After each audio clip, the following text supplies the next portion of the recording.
How Netflix survives 200 million users without crashing. Every time you hit play on Netflix, a massive invisible machine goes to work. It feels instantaneous. But in August 2008, that machine completely broke. A single database corruption shut down Netflix's entire DVD shipping operation for 3 whole days. No movies went out. Millions of customers were furious. That catastrophic failure forced Netflix's engineers to make a radical decision. They were going to tear down their entire traditional infrastructure and rebuild it in the cloud. Here is the exact architecture they built to make sure a crash like that never, ever happened again.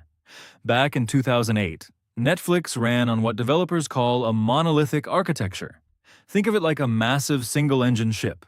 If the engine fails, the whole ship sinks. All their systems, billing, user accounts, movie databases, were tied together in one giant application running on their own private servers. When that single database corrupted, it dragged everything down with it. They realized they couldn't keep buying bigger servers. They needed a system that could lose a few pieces without bringing down the whole platform.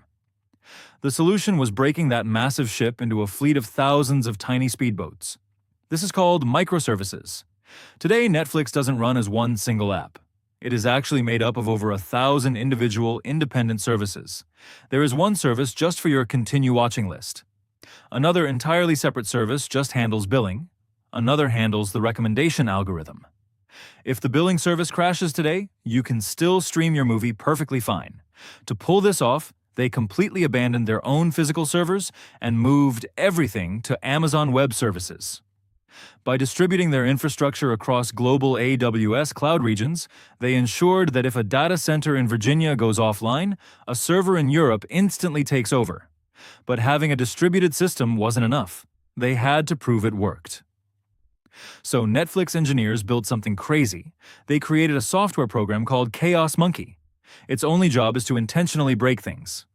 During regular business hours, Chaos Monkey roams through Netflix's live AWS infrastructure and randomly unplugs servers, kills databases, and shuts down services.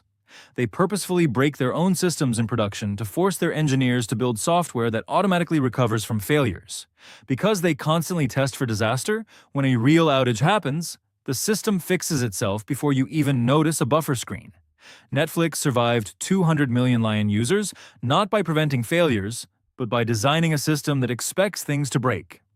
By embracing microservices, trusting the cloud, and literally unleashing a monkey into their servers, they built the most resilient streaming platform on Earth. If you found this architecture breakdown helpful, hit that subscribe button for more deep dives into the tech that runs our world. Let me know in the comments which tech giant's infrastructure we should expose next.